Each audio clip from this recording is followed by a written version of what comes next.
Hello everyone. आज की video में हम बात करेंगे एसी थ्रू एन इंडक्टर। एक इंडक्टर के थ्रू अल्टरनेटिंग करंट कितनी फ्लो होती है एक सर्किट में, इसके बारे में जानेंगे। तो देखते हैं। Let us consider a pure inductor having no ohmic resistance is connected to a source of an alternating EMF.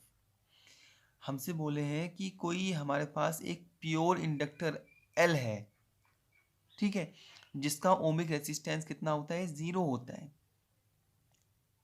तो उसको हमने एक ईएमएफ सोर्स के साथ कनेक्ट किया। ये हमारे पास क्या है, इंडक्टर है एल।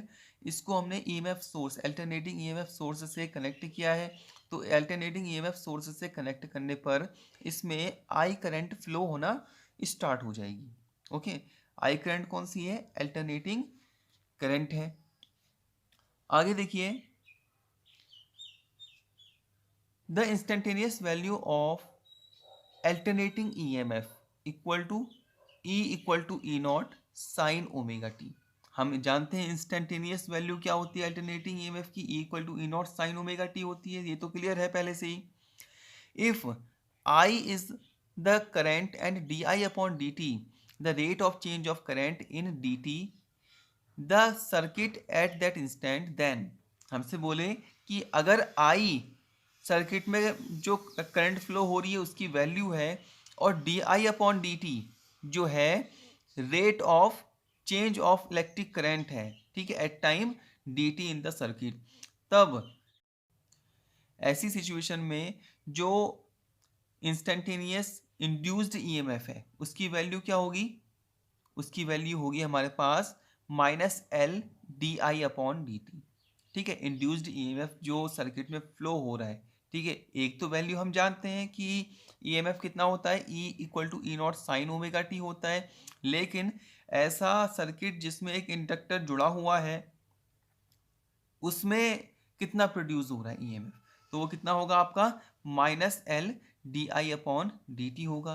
तो ऐसी सिचुएशन में टोटल ईएमएफ कितना हो जाएगा सर्किट में, टोटल ईएमएफ हो जाएगा हमारे पास E plus minus L D I upon D T हो जाएगा। ओके, तो अब हम आगे बात करते हैं। Now total instantaneous EMF in the circuit equal to instantaneous potential drop across which potential drop में अकर। ठीक है, अभी ये जो हमारे पास टोटल इंस्टेंटेनियस ईएमएफ की वैल्यू आई है किसके बराबर होगी, ये टोटल जो पोटेंशियल ड्रॉप हो रहा है अक्रॉस विच पोटेंशियल ड्रॉप में अकर, जहां पर आपका पोटेंशियल ड्रॉप हो रहा है, जैसे इंडक्टर लगाया है तो कुछ ना कुछ पोटेंशियल ड्रॉप होगा। तो ऐसी सिचुएशन में जो हमारे पास वैल्यू होगी, इसकी नेट वैल्यू जो होगी वो हमें जीरो मिलेगी। ठीक है, पोटेंशियल ड्रॉप यहाँ पर कितना हो रहा है, जीरो हो रहा है। तो ऐसी सिचुएशन में जो टोटल इंस्टेंटेनियस ईएमएफ है उसकी वैल्यू क्या हो जाएगी, हमारे पास जीरो हो जाएगी। ठीक है, और यहाँ से फाइनली हमारे पास ई इक्वल टू वैल्यू आएगी L D I upon D T value आ जाएगी। आगे देखें। So since D I equal to E upon L D T, ठीक है, D I upon D T, ठीक है, क्या था आपका E equal to minus L D I upon D T था। तो यहाँ से आई की वैल्यू हमें मिली E upon L D T मिल गई। ठीक है, अब हम जानते हैं ई की वैल्यू कितनी होती है, ई की वैल्यू होती है E equal to E not sine omega T. इस वैल्यू को हमने रखा तो डी आई की वैल्यू हमें प्राप्त हुई E not upon L sine omega T D T. Okay, अब ये जो वैल्यू है हमारे पास ई नॉट अपॉन एल, ठीक है, इसको तो हमने बाहर ले लिया और फिर इसका इंटीग्रेशन कर दिया हमने बोथ साइड का। तो डी आई का इंटीग्रेशन करेंगे तो वो हमें मिलेगा आई, और साइन ओमेगा टी का इंटीग्रेशन करेंगे तो उसकी वैल्यू हमारे पास आएगी माइनस का कॉस ओमेगा टी, और ओमेगा टी में टी का कॉफिशिएंट ओमेगा है तो ये डिवाइड में चला जाएगा। ओके, तो इसका इंटीग्रेशन हो जाएगा minus cos omega T upon omega. अब यहाँ पर एक चीज़ ध्यान देने वाली है कि sine omega t minus pi upon two की value minus cos omega T होती। ठीक है, ये माइनस कॉस ओमेगा टी क्यों आया, रियल में जो हमारे पास फॉर्मूला होता है sine pi by two minus theta equal to cos theta होता है, बट यहाँ पर हमने एंगल को पाई अपॉन टी से पहले लिखा है। पाई अपॉन टी माइनस करा है, तब ऐसी सिचुएशन में बाहर माइनस आया है। ओके, तो ये तो हो गया हमारे पास sine omega t minus pi upon two, किसकी जगह पर रख देंगे हम, माइनस कॉस ओमेगा टी की जगह पर रख देंगे। तो हमारे पास वैल्यू क्या आएगी यहाँ पर, देखें यहाँ पर हमारे पास आई की वैल्यू आ जाएगी I equal to E not upon omega L sine omega t minus pi upon two. Okay, तो ये हमारे पास क्या आ गई, अल्टरनेटिंग करंट की वैल्यू आ गई। अब हमें यहाँ पर ध्यान देना है कि ये जो ओमेगा एल वैल्यू आ रही है यहाँ पर, ये वाली जो वैल्यू है ओमेगा एल, इसको बोलते हैं आपका रिएक्टेंस ऑफ इंडक्टर, ठीक है, या फिर इंडक्टिव रिएक्टेंस बोलते हैं इसको।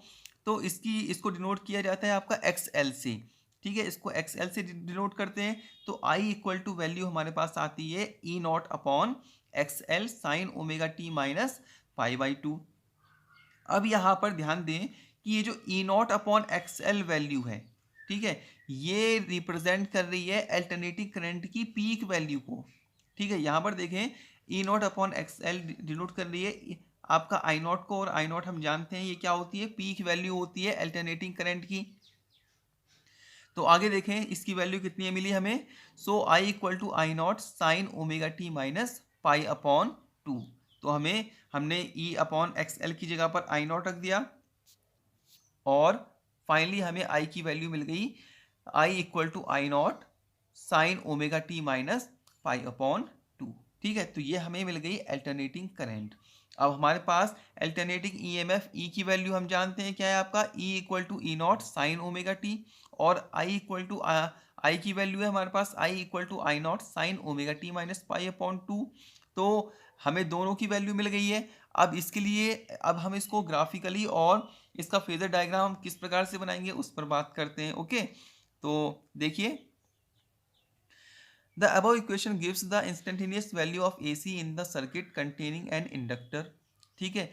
ऐसा सर्किट जिसमें एक इंडक्टर लगा हुआ होता है, उसमें जो अल्टरनेटिंग करंट होती है वो ऊपर दी हुई इक्वेशन की तरह के बराबर होती है। ओके, आगे देखें from equation number 1 and 2 we obtain that the AC lags behind the EMF by a phase angle pi upon 2. This fact is graphically represented as shown in figure 1. अब यहाँ पर ध्यान दें कि जो हमारे पास इक्वेशन 1 और 2 आई हुई हैं, ठीक है, अगर हम वहाँ पर थोड़ा सा ध्यान दें तो वहाँ पर E की वैल्यू जो थी कितनी थी आपका, ई नॉट साइन ओमेगा टी थी, ठीक है, साइन ओमेगा टी थी।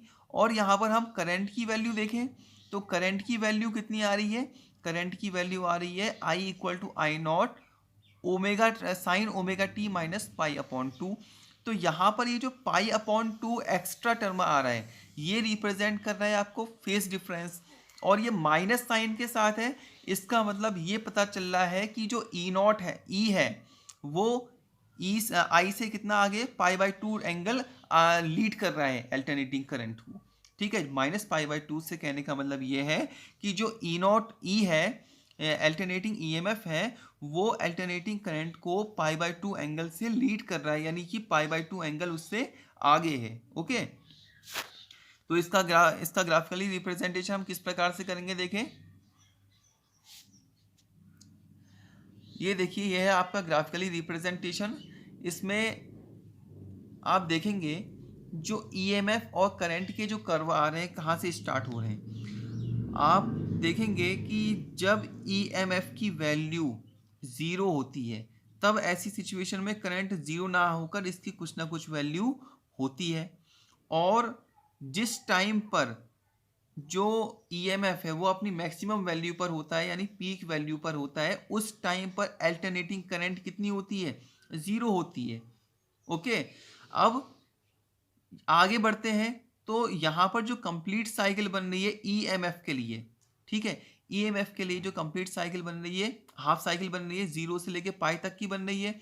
जबकि अगर हम एक करंट के लिए हाफ साइकिल की बात करते हैं वो पाई बाई टू से लेके 3 पाई बाई टू के बीच में बन रही है। और यहाँ पर ध्यान देने वाली बात यह है कि जिस समय ईएमएफ मैक्सिमम वैल्यू पर होता है उस टाइम पर अल्टरनेटिंग करंट मिनिमम वैल्यू यानी कि जीरो पर होती है। और ठीक यहाँ पर देखें जब अल्टरनेटिंग करंट मैक्सिमम वैल्यू पर है तो उस टाइम पर ईएमएफ क्या है, 0 है।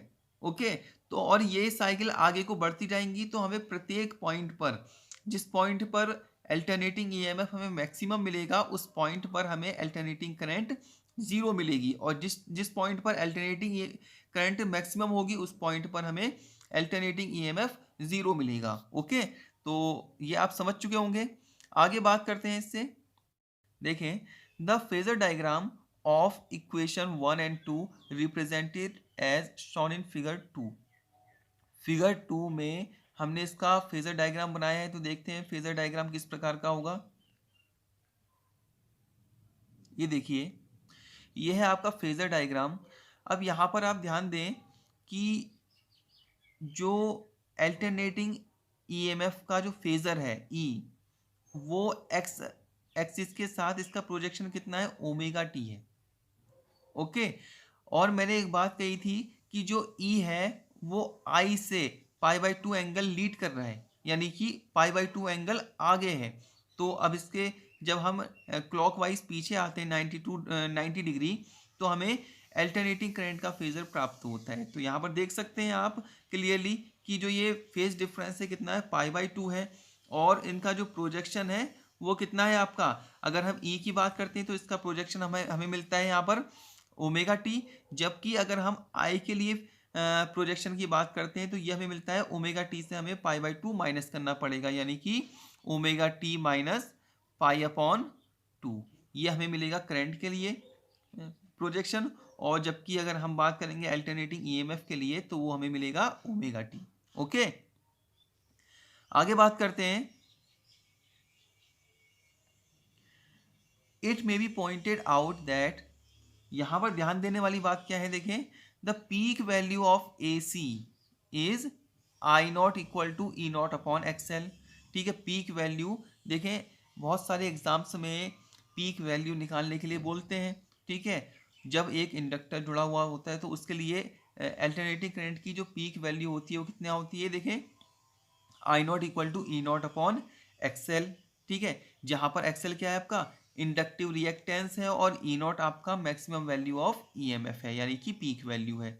सेकंड पॉइंट देखें, सेकंड पॉइंट में क्या बोले, the inductive reactance XL equal to क्या होता है, ओमेगा एल होता है, और ओमेगा की वैल्यू 2πf रखने पर ये हमें वैल्यू मिलती है आपका 2πf into L is 0 for direct current DC, यानी direct current, and has a finite value for AC. In other word, on inductor offers an easy path to DC and a resistive path to AC।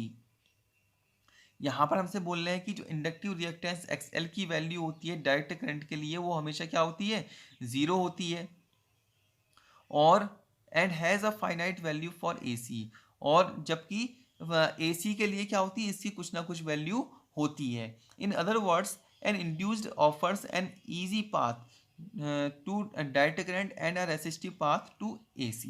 ठीक है, अगर हम direct current की बात करते हैं तो हमें एक इजी पाथ देखने को मिलता है, और अगर हम अल्टरनेटिंग करंट की बात करते हैं तो हमें एक रेसिस्टिव पाथ प्राप्त होता है। ओके, तो आज की वीडियो में हमने देखा कि जब हम एक इंडक्टर को आपका एक अल्टरनेटिंग ईएमएफ सोर्स से कनेक्ट करते हैं तो उसमें क्या इफेक्ट देखने को मिलते हैं, क्या रिलेशन देखने को मिलते हैं अल्टरनेटिंग ईएमएफ और अल्टरनेटिंग करंट के बीच में, जिसमें हमने फेजर डायग्राम के थ्रू इसको जानने की कोशिश की, और इसके साथ साथ इसका ग्राफिकली रिप्रेजेंटेशन भी देखा।